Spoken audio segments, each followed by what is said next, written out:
로또에 당첨되면 인생이 행복해질 줄 알았습니다. 그런데 저는 그날 가족의 진짜 얼굴을 보게 됐습니다. 사연 시작 전 구독과 좋아요 눌러주세요. 새벽 5시면 눈이 떠진다. 이제는 자명종도 필요 없다. 몸이 알아서 깨운다. 침대 옆 협탁에는 약통 5개가 나란히 놓여 있다. 혈압약, 당뇨약, 관절약, 그리고 이름도 기억 안 나는 약들. 물 한 모금에 털어넣고 삼킨다. 쓴맛이 목구멍을 타고 내려간다. 거실로 나가면 아내 사진이 벽에 걸려 있다. 환하게 웃고 있는 모습이다. 3년 전 그날 이후로 이 집은 조용해졌다. 아니, 적막하다는 표현이 맞겠다. TV를 틀어도 소리가 공허하게 울릴 뿐이다. 냉장고 문을 열면 반찬통 2개. 며칠 전에 만들어둔 김치찌개가 굳어 있다. 식사는 대충 때운다. 밥 한 공기에 김치찌개 한 숟가락. 먹다 말고 숟가락을 내려놓을 때가 많다. 혼자 먹는 밥은 왜 이렇게 목이 메는지 모르겠다. 설거지를 하고 창밖을 본다. 아파트 단지 안산책로에는 벌써 운동 나온 사람들이 보인다. 나도 한때는 저렇게 부지런하게 걸었다. 아내 손을 잡고. 손자들이 전화하는 건 명절 때뿐이다. 큰아들은 사업한다고 바쁘고 작은 딸은 애 키운다고 정신없다고 한다. 다들 바쁜 세상이다. 이해한다. 정말로 이해한다. 그래도 가끔은, 정말 가끔은 목소리라도 듣고 싶은데 전화기는 조용하다. 우편함에서 편지를 꺼낸다. 아파트 관리비 고지서, 건강보험료, 그리고 동사무소에서 보낸 독거노인 지원 안내문. 독거노인. 그 단어가 눈에 들어올 때마다 가슴이 서늘해진다. 내가 이제 그런 범주에 속하는 사람이 된 것이다. 점심때쯤 되면 현관문 앞에 도시락 하나가 놓인다. 복지관에서 보내주는 것이다. 감사하다. 정말 감사한데 가끔은 이 도시락을 받으면서 생각한다. 내가 이렇게까지 살아야 하나.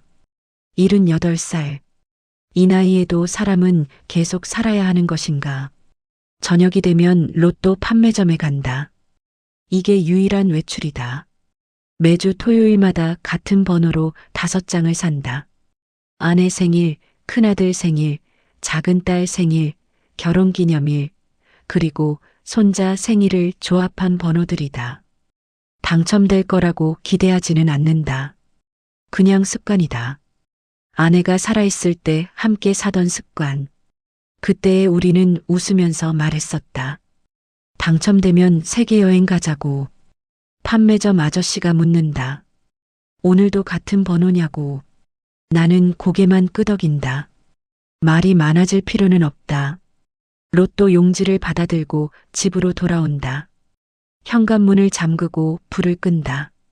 어둠 속에서 혼자 누워있으면 천장이 보인다. 이 천장을 아내와 함께 보던 때가 있었다. 그땐 참 따뜻했는데 잠이 오지 않는 밤이 많다. 약을 먹어도 소용없다. 그럴 땐 핸드폰을 본다. 큰아들이 2년 전 명절에 보낸 문자. 작은 딸이 작년 생일에 보낸 사진 한 장. 그걸 들여다보다가 화면이 꺼진다. 어둠만 남는다. 그날도 평범한 오전이었다. 약을 먹고 거실 소파에 앉아 뉴스를 보고 있었다. 핸드폰이 울렸다. 모르는 번호였다. 요즘은 모르는 번호가 오면 받지 않는다. 뉴스에서 맨날 하는 얘기가 보이스피싱 조심하라는 것 아닌가. 하지만 이날따라 왠지 받고 싶었다. 혹시 큰아들이 다른 번호로 거는 건 아닐까 하는 기대 때문이었다. 전화를 받았다. 남자 목소리가 들렸다. 침착하고 예의 바른 목소리였다. 검찰청 금융조사과라고 했다. 명의도용 사건과 관련해서 연락드렸다고 했다. 나는 가만히 듣고만 있었다. 뉴스에서 본 것과 똑같은 멘트였다. 남자는 계속 말했다. 내 계좌가 범죄에 악용되고 있다고. 지금 당장 조치를 취하지 않으면 전 재산이 동결될 수 있다고. 목소리에 긴박함이 실려 있었다. 연기를 잘하는구나 싶었다. 나는 그저 듣고만 있었다. 그는 내 이름을 정확히 알고 있었다. 주민등록번호 앞자리도 알고 있었다. 주소까지 알고 있었다. 어디서 이런 정보를 구했을까? 요즘 개인정보가 이렇게 쉽게 새나가는구나 싶었다. 나는 여전히 말없이 듣고 있었다. 남자가 물었다. 지금 집에 계시냐고. 홀로 계시냐고. 나는 대답하지 않았다. 남자는 조금 당황하는 것 같았다. 보통은 이쯤에서 사람들이 겁을 먹고 지시를 따른다는 걸 알고 있었다. 하지만 나는 침묵했다. 그가 다시 말했다. 지금 보안 프로그램을 설치해야 한다고. 안 그러면 계좌가 범죄자들에게 털린다고. 목소리가 조금씩 초조해지고 있었다. 나는 천천히 입을 열었다. 내가 바보로 보이냐고. 그는 잠시 말을 멈췄다. 나는 말을 이었다.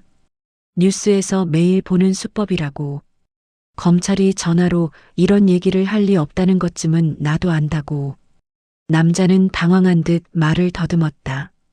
그러더니 이건 진짜라고, 정말로 위험한 상황이라고 목소리를 높였다. 나는 전화를 끊으려다 멈췄다. 문득 궁금해졌다. 이 사람은 대체 어떤 인생을 살고 있길래 이런 일을 하고 있을까? 젊은 목소리였다. 아마 내 손잡벌 되는 나이일 것이다. 하루에 몇 통이나 전화를 걸까? 몇 명이나 속일까? 밤에 잠은 잘 오는 걸까? 남자는 계속 말했다. 점점 더 급해지는 목소리로. 나는 그 목소리를 들으며 생각했다. 사람이 사람을 속이는 세상이구나. 나 같은 노인들을 노리는 세상이구나. 가슴이 답답했다. 나는 조용히 말했다. 이런 일 하지 말고 제대로 된 일 찾아보라고. 그리고 전화를 끊었다. 핸드폰을 내려놓고 한숨을 쉬었다. 손이 떨렸다. 겁이 나서가 아니라 분해서였다. 이 나이까지 살면서 성실하게 일하고 세금 내며 살았는데 이런 식으로 노인을 우롱하는 세상이라니. 창밖을 봤다. 햇살이 따사로웠다. 하지만 세상은 점점 더 차갑게 느껴졌다. 토요일 저녁이었다. 습관처럼 추천 방송을 틀었다. 사실 기대는 하지 않았다. 3년째 같은 번호로 사고 있지만 5등 한 번 당첨된 게 전부였다. 그래도 보는 것이다. 아내와 함께 보던 그 시간을 혼자라도 지키고 싶어서. 번호가 하나씩 불렸다. 첫 번째 번호. 내 번호와 같았다. 별 생각 없었다. 두 번째, 세 번째도 맞았다. 이쯤에서 조금 집중하기 시작했다. 네 번째, 다섯 번째, 여섯 번째. 모두 내 번호였다. 손에 들고 있던 로또 용지를 다시 봤다. 천천히 하나하나 확인했다. 틀림없었다. 6개 번호가 모두 일치했다. 보너스 번호까지 맞았다. 1등이었다. 심장이 두근거렸다. 아니, 이상하게도 두근거림보다는 막막함이 먼저 왔다. 로또에 당첨된 사람이 느껴야 할 감정이 이런 건가? 기쁨이 아니라 불안이었다. 손이 떨렸다. 로또 용지를 식탁 위에 내려놓고 한참을 그저 바라봤다. 일어나서 물을 마셨다. 다시 앉아서 용지를 봤다. 여전히 같은 번호였다. 꿈이 아니었다. TV에서는 당첨 금액을 발표하고 있었다. 23억 원. 세금 떼고 나면 한 15억 정도 남을 것이다. 15억. 상상도 할 수 없는 돈이었다. 아내 사진을 봤다. 당신 우리 1등 됐어. 마음속으로 말했다. 눈물이 날 것 같았다. 하지만 눈물은 나오지 않았다. 대신 깊은 한숨만 나왔다. 이 돈으로 뭘 해야 할까? 세계 여행을 가야 할까? 하지만 당신은 이제 없는데. 밤새 잠을 이루지 못했다. 로또 용지를 서랍 깊숙이 넣어두고 자물쇠까지 채웠다. 누가 들어올 리 없는 집인데도 불안했다. 누워서 천장을 봤다. 기쁨보다 두려움이 컸다. 왜일까? 새벽에 일어나 뉴스를 검색했다. 로또 당첨자들의 이야기를 찾아봤다. 행복한 이야기보다 불행한 이야기가 더 많았다. 가족이 변했다는 이야기, 사기를 당했다는 이야기, 인간관계가 무너졌다는 이야기. 읽으면 읽을수록 가슴이 답답해졌다. 월요일 아침 은행에 갔다. 로또 용지를 가방 깊숙이 넣고 조심스럽게 걸었다. 은행 직원에게 조용히 말했다. 당첨 확인을 하고 싶다고. 직원의 얼굴이 환해졌다. 축하한다는 말을 연신했다. 나는 그저 고개만 끄덕였다. 수령 절차를 밟았다. 신분증 확인, 서류 작성, 세금 처리. 모든 게 기계적으로 진행됐다. 통장에 숫자가 찍혔다. 15억 3천만 원. 평생 처음 보는 금액이었다. 이 돈을 어떻게 써야 할까? 누구에게 말해야 할까? 아니, 누구에게도 말하지 말아야 할까? 은행을 나오는데 다리에 힘이 없었다. 벤치에 앉아 한참을 멍하니 있었다. 사람들이 지나갔다. 모두 바쁜 걸음으로 어딘가로 향하고 있었다. 나만 이 자리에 멈춰 서 있는 것 같았다. 집으로 돌아왔다. 현관문을 잠그고 소파에 앉았다. 통장을 꺼내 다시 봤다. 숫자는 그대로였다. 현실이었다. 하지만 기쁘지 않았다. 이상하게도 더 외로웠다.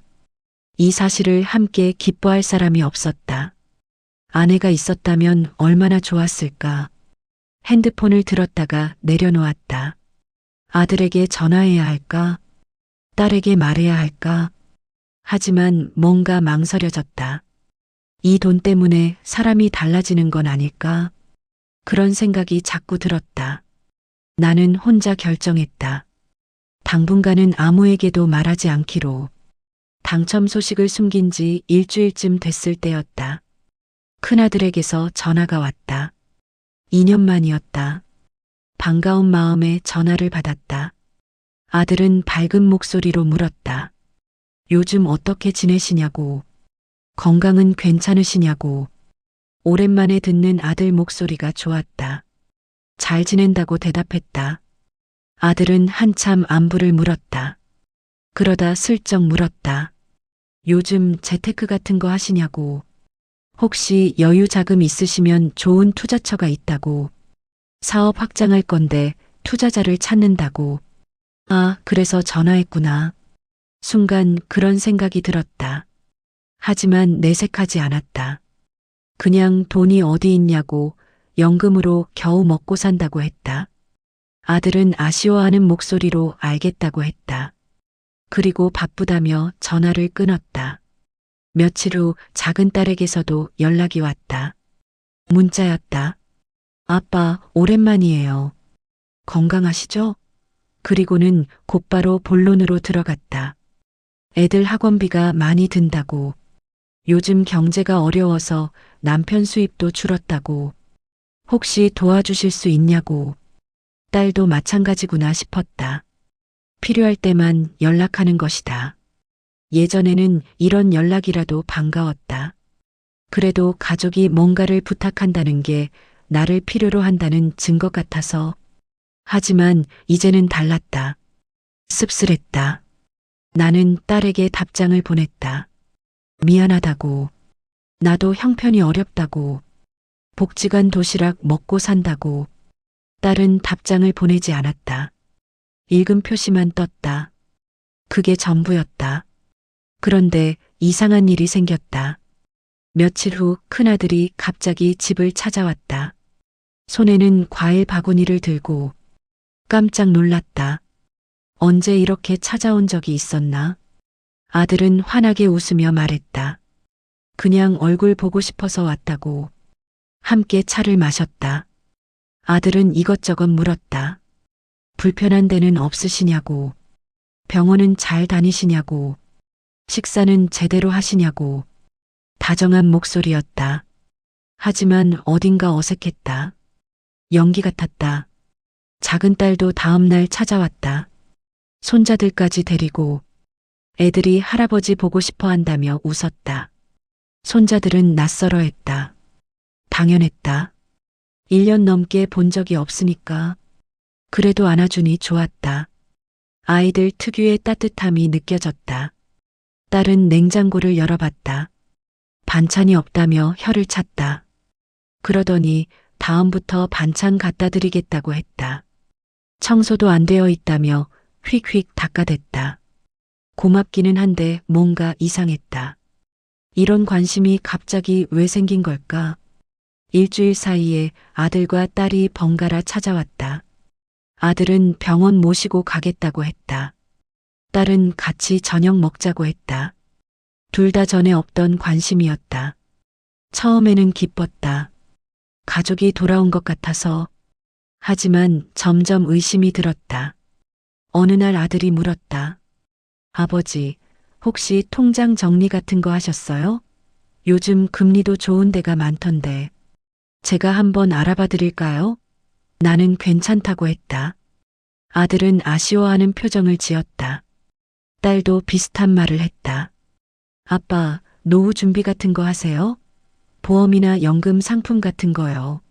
제가 아는 좋은 설계사가 있는데. 나는 역시 괜찮다고 했다.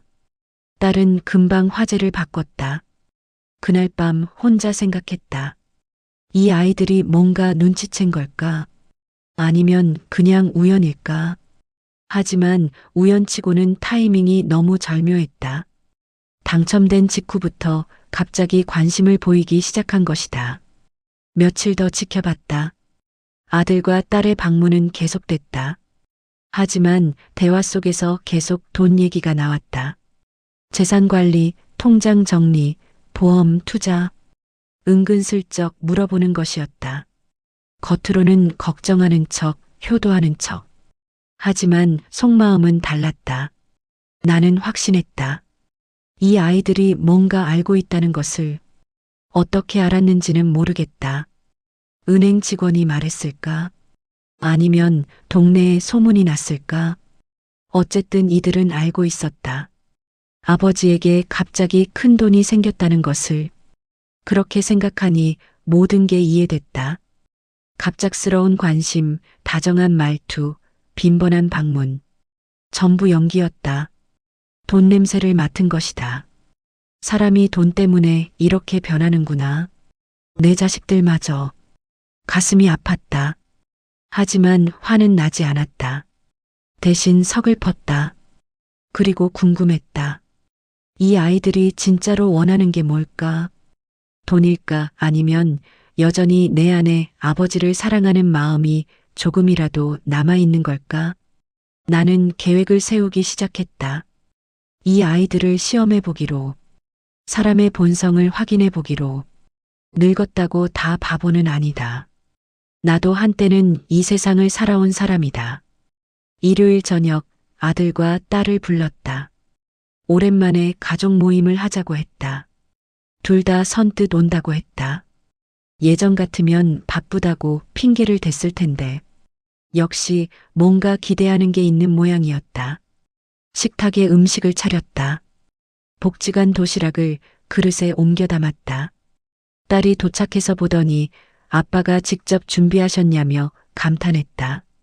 나는 아무 말 없이 웃었다. 아들도 왔다. 손자들까지 왔다. 오랜만에 북적이는 집이었다. 밥을 먹으며 이런저런 이야기를 나눴다. 손자들 학교 이야기, 아들 사업 이야기, 딸의 남편 이야기. 모두 예전보다 훨씬 자세히 말해줬다. 관심을 보이면서. 하지만 나는 알고 있었다. 이들이 진짜 궁금한 건 따로 있다는 걸. 식사가 끝나고 손자들이 방에서 놀 때 나는 슬쩍 말을 꺼냈다.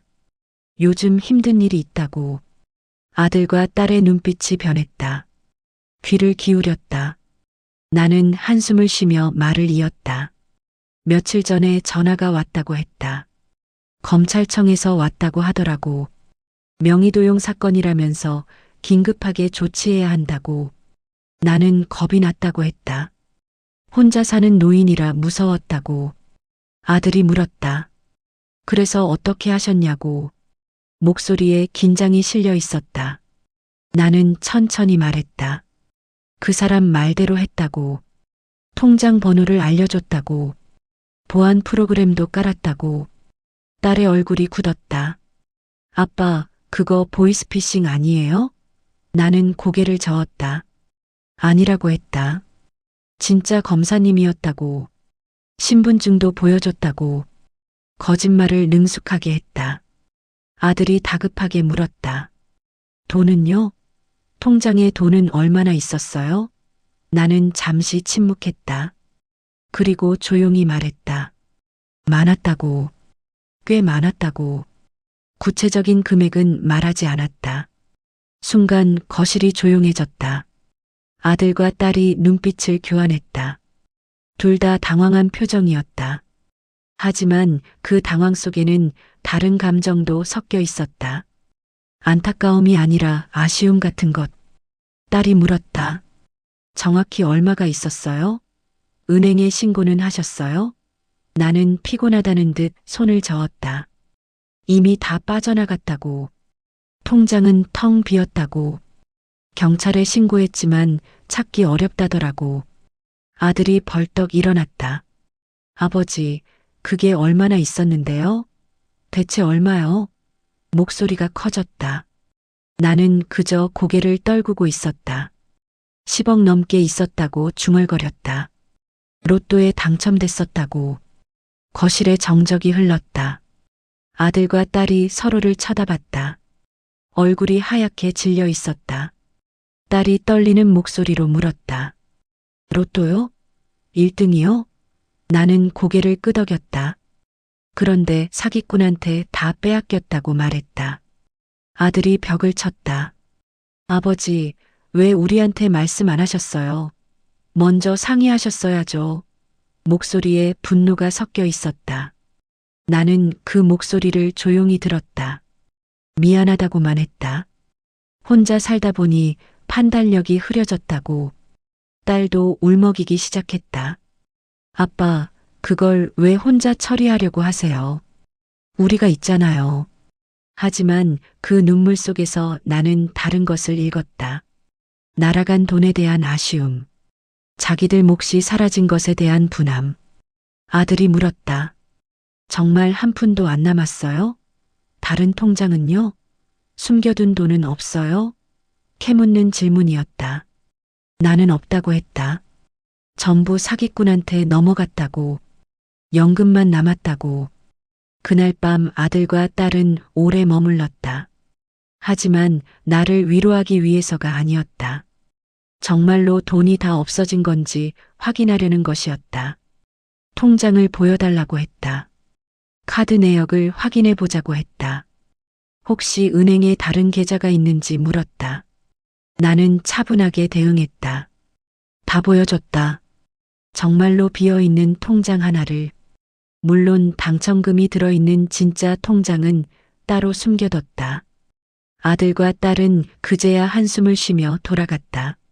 실망한 얼굴로. 문을 닫고 나는 혼자 웃었다. 씁쓸한 웃음이었다.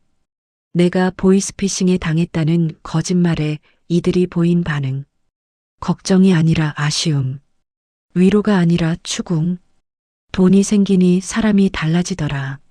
이 말이 맞았다. 하지만 이건 시작에 불과했다. 진짜 시험은 이제부터였다. 나는 며칠을 기다렸다. 아들과 딸이 어떻게 나올지 지켜보기로 했다. 과연 이들은 돈이 없어진 아버지를 여전히 찾아올까? 결과는 예상대로였다. 일주일이 지나도 연락이 없었다. 2주가 지나도 마찬가지였다. 아들도 딸도 전화 한 통 없었다. 돈이 없어진 아버지는 이제 관심 밖이었다. 그렇게 또 나는 혼자가 됐다. 하지만 이번에는 달랐다. 이제 나는 알았다. 이 아이들의 본성을. 그리고 내가 무엇을 해야 할지도 알았다. 늙었다고 다 바보는 아니다. 나도 이 아이들을 키운 아버지다. 이제는 제대로 된 마지막 교육을 해줄 때였다. 한 달쯤 지났을 때였다. 큰아들에게서 갑자기 연락이 왔다. 만나자고 했다. 중요한 이야기가 있다고. 목소리가 진지했다. 나는 알았다고 대답했다. 궁금했다. 이제 무슨 수를 쓸까? 아들은 집으로 찾아왔다. 손에 서류 가방을 들고 인사도 대충 하고 바로 본론으로 들어갔다. 아버지, 요즘 건강이 안 좋으시죠? 혼자 사시기도 힘드시고. 그래서 제가 생각해 봤는데요. 나는 조용히 들었다. 아들은 서류를 꺼냈다. 재산관리 위임장이라고 했다. 아버지 재산을 제가 관리해 드리겠다고. 통장이랑 카드도 제가 보관하면 더 안전할 거라고. 보이스피싱 같은 것도 막을 수 있다고. 웃음이 나올 뻔했다. 참았다. 표정을 굳게 유지했다. 아들은 계속 말했다. 요양원 알아보는 것도 제가 할게요. 아버지 혼자 계시면 위험하니까. 좋은 곳으로 모실게요. 그러니 이 서류에만 서명하시면 돼요. 나는 서류를 집어들었다. 찬찬히 읽어봤다. 법률 용어가 빽빽했다. 하지만 요지는 간단했다. 내 모든 재산에 대한 권한을 아들에게 넘긴다는 내용이었다. 통장, 부동산, 연금 수령권까지. 아들이 급하게 말했다. 복잡해 보이지만 아버지를 위한 거예요. 제가 다 알아서 잘 관리할게요. 그냥 여기 사인만 하시면 돼요. 볼펜을 내밀었다. 손이 떨리고 있었다. 긴장하고 있는 게 보였다. 나는 서류를 내려놓았다. 천천히 아들을 쳐다봤다. 아들아, 이게 뭐냐? 조용히 물었다. 아들은 당황하는 기색 없이 대답했다. 아버지 재산 관리해 드리는 거요. 노후 준비요. 정말이냐고 물었다. 정말 나를 위한 거냐고. 아들은 고개를 끄덕였다. 당연하죠. 아버지 아니면 누구를 위해서요. 하지만 눈빛이 흔들렸다. 거짓말하는 사람 특유의 떨림이었다. 나는 서류를 다시 집어들었다. 읽는 척했다. 그리고 물었다. 이거 서명하면 내 통장을 내가 관리하는 거지? 아들이 대답했다. 네, 그렇죠. 더 안전하잖아요. 나는 고개를 끄덕였다. 그럼 내 연금도 내가 받는 거고? 아들이 잠시 머뭇거렸다. 그런 건 아니고요. 아버지가 필요하신 만큼 드릴 거예요. 용돈처럼요. 나는 피식 웃었다. 용돈이라. 내 돈인데 용돈을 받는다고. 아들의 얼굴이 굳었다. 아버지, 뭐가 문제세요? 제가 관리해드리는 게 싫으세요? 목소리가 날카로워졌다. 나는 침착하게 말했다. 싫다는 게 아니라 이해가 안 된다는 거다. 왜 갑자기 이런 걸 가져왔냐고. 아들이 목소리를 높였다. 갑자기요? 아버지가 사기당한 걸 보고도 가만히 있으라고요? 다시 당하실까봐 걱정돼서 그러는 거잖아요. 화를 내고 있었다. 하지만 그 화 속에는 조급함이 섞여 있었다. 바로 그때 작은 딸이 왔다. 미리 약속이라도 한 듯. 오빠랑 아빠가 얘기 중이라는 걸 알고 온 것 같았다. 딸도 서류를 들고 있었다. 똑같은 위임장이었다. 딸이 말했다. 아빠, 저도 오빠 의견에 동의해요. 혼자 계시면 위험해요. 우리가 관리해드리는 게 맞아요. 그러니까 서명하세요. 아들과 딸이 나란히 서서 나를 내려다봤다. 압박하는 시선이었다. 나는 천천히 일어났다. 두 사람을 번갈아 쳐다봤다. 그리고 물었다. 너희는 정말 나를 걱정하는 거냐? 아니면 내 돈을 걱정하는 거냐? 둘 다 입을 다물었다. 나는 계속 말했다. 내가 사기당했을 때 너희가 뭘 했냐? 위로했냐? 아니었다. 돈이 얼마나 날아갔냐고 캐물었다. 혹시 더 숨긴 돈 없냐고 뒤졌다. 그게 가족이냐? 아들이 변명했다. 아버지, 그건 오해예요. 저희는 정말. 나는 손을 들어 말을 막았다. 이제 됐다. 더 이상 듣고 싶지 않다. 서류 가져가라. 서명 안 한다. 딸이 울먹였다. 아빠, 왜 이러세요? 우리가 뭘 잘못했어요? 나는 고개를 저었다. 잘못한 게 아니다. 그냥 실망했을 뿐이다. 너희가 이런 사람들인 줄 몰랐다.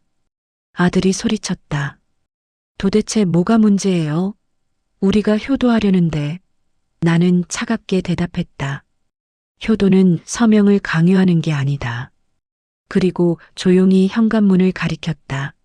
나가줬으면 좋겠다고. 둘은 황급히 서류를 챙겨 나갔다. 문이 닫히는 소리가 요란했다. 나는 다시 소파에 앉았다. 몸이 떨렸다. 분노 때문이 아니라 슬픔 때문이었다. 내가 키운 아이들이 이렇게 변했다니. 하지만 아직 끝이 아니었다. 이제 마지막 장면이 남아 있었다. 이 아이들에게 평생 잊지 못할 교훈을 줄 시간이었다. 사람은 돈보다 소중하다는 것을, 가족은 돈으로 살 수 없다는 것을. 아들과 딸에게 문자를 보냈다. 중요한 발표가 있으니 이번 주말에 오라고. 변호사 사무실에서 만나자고. 둘 다 금방 답장을 보내왔다. 알겠다고. 무슨 일이냐고 물어왔지만 대답하지 않았다. 변호사는 내 오랜 친구였다. 사정을 설명했다. 친구는 고개를 끄덕이며 도와주겠다고 했다. 회의실을 준비해줬다. 녹음기도 설치했다. 증인도 섭외했다. 복지관 관장님과 은행 지점장이 와주기로 했다. 토요일 오후 약속 시간이 됐다. 아들과 딸이 먼저 도착했다. 회의실에 들어서더니 사람들을 보고 놀랐다. 변호사, 복지관 관장, 은행 지점장, 그리고 나 모두 자리에 앉아 있었다. 아들이 물었다. 이게 무슨 자리예요? 나는 앉으라고 손짓했다. 둘은 어리둥절한 표정으로 자리에 앉았다. 긴장한 게 역력했다. 나는 천천히 입을 열었다. 오늘 너희를 부른 이유는 중요한 이야기를 하기 위해서다. 평생 한 번 할까 말까 한 이야기다. 그러니 끝까지 잘 들어라. 목소리를 낮췄다. 회의실이 조용해졌다. 나는 말을 이었다. 한 달 전쯤 내가 보이스피싱에 당했다고 말했었지. 로또 당첨금을 다 잃었다고. 너희는 기억하냐? 아들과 딸이 고개를 끄덕였다. 표정이 굳어 있었다. 나는 잠시 침묵했다. 그리고 폭탄을 터뜨렸다. 그건 거짓말이었다. 보이스피싱에 당한 적 없다. 당첨금도 그대로 있다. 한 푼도 잃지 않았다. 회의실에 정적이 흘렀다. 아들이 벌떡 일어났다. 뭐라고요? 딸도 얼굴이 하얗게 변했다. 나는 침착하게 말을 계속했다. 일부러 거짓말을 한 거다. 너희를 시험하기 위해서, 너희의 본심을 확인하기 위해서. 그리고 결과는 어땠냐고 물었다. 내가 돈을 잃었다고 하자마자 너희는 사라졌다. 한 달 동안 연락 한 통 없었다. 그러다 갑자기 나타나서는 위임장에 서명하라고 강요했다. 이게 가족이냐? 딸이 울기 시작했다. 아빠, 그건 오해예요. 우리는 정말. 나는 손을 들어 말을 막았다. 오해가 아니다. 내가 직접 봤다. 너희의 눈빛을, 너희의 태도를. 돈이 생기니 사람이 달라지더라. 은행 지점장이 서류를 꺼냈다. 통장 사본이었다. 그리고 조용히 말했다. 이분은 지난달 로또 1등에 당첨되셔서 15억 원을 수령하셨습니다. 현재 잔액도 그대로 유지되고 있고요. 아들과 딸의 얼굴이 창백해졌다. 아들이 떨리는 목소리로 말했다. 아버지, 그럼 그동안 저희를. 나는 고개를 끄덕였다. 그렇다. 지켜봤다. 너희가 어떻게 행동하는지. 복지관 관장이 말했다. 이분은 3년 동안 혼자 사셨습니다. 그동안 자녀분들 방문은 명절 때 딱 2번이었어요. 그런데 당첨 소식 이후 갑자기 자주 오셨죠. 무슨 이유였을까요? 딸이 흐느꼈다. 아빠 미안해요. 정말 미안해요. 나는 고개를 저었다. 미안하다는 말은 이제 소용없다. 이미 봤다. 너희의 진짜 모습을. 변호사가 서류를 펼쳤다. 유언장이었다. 나는 천천히 내용을 설명했다. 내 재산은 2가지 조건 하에서만 상속된다. 첫째, 앞으로 5년간 매달 1번 이상 나를 찾아올 것. 둘째, 내가 죽기 전까지 진심으로 나를 대할 것. 아들이 물었다. 그걸 어떻게 증명하나요? 나는 변호사를 가리켰다. 이분이 판단한다. 그리고 복지관 관장님도 증인이다. 너희의 방문 기록, 태도, 말투, 모든 게 기록된다. 진심이 아니면 한 푼도 못 받는다. 그리고 조건을 지키지 못하면 전 재산은 복지관에 기부된다고 덧붙였다. 나와 같은 외로운 노인들을 위해 쓰일 것이다. 아마 그게 더 의미 있는 일일 것이다. 회의실이 조용했다. 아들과 딸은 아무 말도 하지 못했다. 그저 고개를 숙이고 있을 뿐이었다. 나는 자리에서 일어났다. 오늘 회의는 이것으로 끝이다. 앞으로 어떻게 할지는 너희가 정해라. 문을 나서면서 마지막으로 말했다. 사람들은 내가 보이스피싱에 속은 줄 알겠지. 하지만 진짜로 속을 뻔한 건 너희한테였다. 가족이라는 이름으로.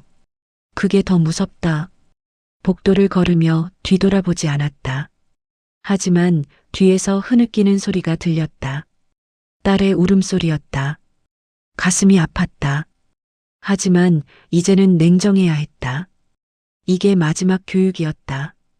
그날 이후 일주일쯤 지났다. 아들에게서 연락이 왔다. 만나자고 했다. 혼자 오겠다고 했다. 나는 알겠다고 답했다. 집에서 만나자고 했다. 아들이 왔다. 손에는 아무것도 들지 않았다. 과일 바구니도 없었다. 선물도 없었다. 그저 빈손으로 왔다. 현관문을 열어주자 아들은 고개를 숙였다.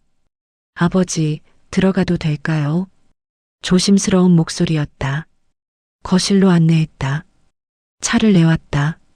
아들은 받아들고 한참을 말없이 앉아 있었다. 무슨 말을 해야 할지 모르는 것 같았다. 나는 기다렸다. 말을 먼저 꺼내지 않았다. 아들이 천천히 입을 열었다. 아버지, 제가 잘못했습니다. 정말 잘못했어요. 목소리가 떨렸다. 돈 때문에 눈이 멀었어요. 아버지를 아버지로 보지 않고 돈으로 봤어요. 나는 조용히 들었다. 아들은 계속 말했다. 사업이 어려워서 정신이 없었어요. 빚도 많고 직원들 월급도 밀렸어요. 그러다 아버지가 로또에 당첨됐다는 소문을 들었어요. 동네 은행 직원한테요. 그때부터 머릿속이 온통 그 생각뿐이었대요. 어떻게든 아버지한테 도움을 받아야겠다고. 아니, 도움이 아니라 뺏어야겠다고 생각했대요. 자기 아버지한테서 말이에요. 아들이 눈물을 흘렸다. 정말 죄송해요. 변명의 여지가 없어요. 그냥 제가 나쁜 놈이에요. 돈만 밝히는 나쁜 자식이에요. 나는 여전히 말이 없었다. 아들을 그저 바라봤다. 며칠 후 딸도 왔다. 손자들과 함께였다. 딸도 울먹이며 사과했다. 자기도 마찬가지였대요. 애들 교육비에 쪼들리다 보니 정신을 못 차렸대요. 아버지를 ATM처럼 생각했대요. 손자들은 몰랐다. 그저 할아버지를 보러 온 것뿐이었다. 아이들은 순수하게 나를 안아줬다. 따뜻했다. 이 아이들만큼은 돈을 모르는 순수함으로 나를 대했다. 나는 아들과 딸을 안쳤다. 그리고 천천히 말했다. 나는 너희가 미워서 이런 게 아니다. 실망해서다. 내가 키운 아이들이 돈 앞에서 이렇게 변할 줄 몰랐다. 그리고 말을 이었다. 하지만 기회는 주겠다. 변호사에게 말한 그 조건을 지켜라. 5년이다. 5년 동안 매달 한 번씩 찾아와라. 돈 때문이 아니라 아버지가 보고 싶어서. 진심으로. 아들이 고개를 끄덕였다. 꼭 그러겠다고 했다. 딸도 약속했다. 이제는 달라지겠다고. 돈이 아니라 아빠를 보러 오겠다고. 나는 믿기로 했다. 마지막으로 한 번만 더. 한 달이 지났다. 아들이 정말 왔다. 빈손으로. 그냥 얘기하러 왔다고 했다. 함께 차를 마시며 이런저런 얘기를 나눴다. 사업 얘기, 요즘 힘든 것들. 돈 얘기는 안 나왔다. 그냥 아버지와 아들의 대화였다. 딸도 다음 주에 왔다. 손자들과 함께 밥을 먹었다. 내가 만든 김치찌개를 먹으며 맛있다고 했다. 예전처럼 억지로 하는 칭찬이 아니었다. 진심이 느껴졌다. 그렇게 시간이 흘렀다. 아들과 딸은 정말로 매달 찾아왔다. 처음에는 의무감 때문인 것 같았다. 하지만 시간이 지날수록 표정이 달라졌다. 편안해졌다. 자연스러워졌다. 1년쯤 지났을 때 아들이 물었다. 아버지, 정말 5년을 지켜봐야 해요? 이미 알잖아요. 우리 진심이요. 나는 고개를 저었다. 5년이다. 그게 약속이다. 서두르지 마라. 사실 나도 알고 있었다. 이 아이들이 변하고 있다는 걸. 돈이 아니라 사람을 보기 시작했다는 걸. 하지만 끝까지 지켜보고 싶었다. 진짜로 변할 수 있는지. 어느 날 복지관 관장이 물었다. 결국 재산을 물려주실 건가요? 나는 웃으며 대답했다. 아직 모르겠다. 5년을 채워봐야 한다. 하지만 변하고 있는 것 같다. 천천히. 밤에 혼자 앉아 생각했다. 로또에 당첨된 게 축복일까, 저주일까? 돈은 생겼지만 가족의 본 모습을 봤다. 아팠다. 하지만 동시에 기회이기도 했다. 이 아이들을 다시 교육할 기회. 아내 사진을 봤다. 여보, 내가 잘하고 있는 거 맞겠지? 혼잣말을 했다. 사진 속 아내는 여전히 웃고 있었다. 그 미소가 답인 것 같았다. 통장을 열어봤다. 15억이 그대로 있었다. 이 돈으로 뭘 할까? 여행을 갈까? 아니면 좋은 집으로 이사를 갈까? 하지만 그런 것들이 중요하지 않았다. 진짜 중요한 건 따로 있었다. 나는 돈이 아니라 사람을 남기고 싶었다. 제대로 된 사람으로. 돈 때문에 가족을 잃는 게 아니라 돈을 통해 가족을 되찾고 싶었다. 그게 이 돈의 진짜 가치였다. 복지관에도 일부를 기부하기로 했다. 나처럼 외로운 노인들을 위해. 돈이 많으면 나눠야 한다. 혼자 쓰기에는 너무 많다. 그리고 나누는 과정에서 진짜 행복을 찾을 수 있을 것 같았다. 요즘은 아침에 일어나는 게 조금 덜 외롭다. 아들이나 딸에게서 문자가 오기 때문이다. 아버지 잘 주무셨어요. 오늘 날씨 쌀쌀하니 따뜻하게 입으세요. 짧은 문자지만 의미가 있다. 약을 먹을 때도 예전처럼 쓰디쓴 맛만 느껴지지 않는다. 살아야 할 이유가 생긴 것 같다. 5년을 지켜봐야 한다. 이 아이들이 정말로 변하는지. 그게 내 마지막 역할이다. 손자들이 가끔 전화한다. 할아버지 보고 싶어요. 언제 놀러 가요? 아이들의 목소리는 여전히 순수하다. 이 아이들만큼은 돈에 물들지 않았으면 좋겠다. 그래서 나는 손자들에게 용돈을 주지 않는다. 대신 시간을 준다. 함께 산책하고 이야기를 나눈다. 어제는 큰아들이 물었다. 아버지, 그 돈으로 뭐 하고 싶으세요? 나는 한참 생각하다 답했다. 너희가 제대로 된 사람이 되는 걸 보고 싶다. 그게 내가 이 돈으로 사고 싶은 거다. 아들은 눈물을 글썽였다. 꼭 그렇게 되겠다고 했다. 나는 그 눈물이 진짜인지 아직 확신하지 못한다. 하지만 기다릴 것이다. 사람은 쉽게 변하지 않는다. 하지만 불가능하지도 않다. 저녁이 되면 창밖을 본다. 아파트 단지의 가로등이 하나씩 켜진다. 예전에는 그 불빛이 외로워 보였다. 하지만 이제는 따뜻해 보인다. 세상이 변한 게 아니다. 내가 변한 것이다. 늙었다고 다 바보는 아니다. 나는 이 나이에도 배웠다. 돈보다 사람이 중요하다는 것을, 가족은 돈으로 살 수 없다는 것을, 하지만 돈으로 시험해 볼 수는 있다는 것을, 보이스피싱보다 더 무서운 건 가족이었다. 맞는 말이다. 낯선 사람의 배신보다 가족의 배신이 더 아프다. 하지만 동시에 가족만큼 다시 믿어볼 만한 사람도 없다. 그래서 나는 기다린다. 5년이 지나면 나는 83이 된다. 그때까지 살 수 있을까? 모르겠다. 하지만 살아야 한다. 이 아이들을 끝까지 지켜봐야 한다. 그게 아버지로서 내 마지막 책임이다. 통장에 있는 15억. 이 돈은 그냥 숫자가 아니다. 시험지다. 인생의 마지막 시험지. 아들과 딸에게 주는 문제다. 그리고 나 자신에게 주는 문제이기도 하다.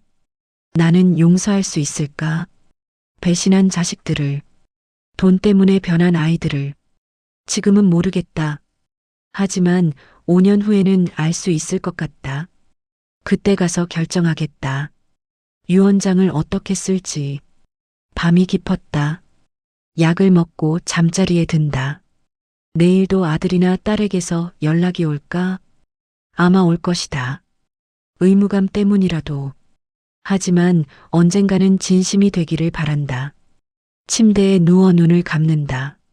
아내 얼굴이 떠오른다. 여보, 내가 잘하고 있는 거 맞지? 다시 한번 묻는다. 대답은 없다.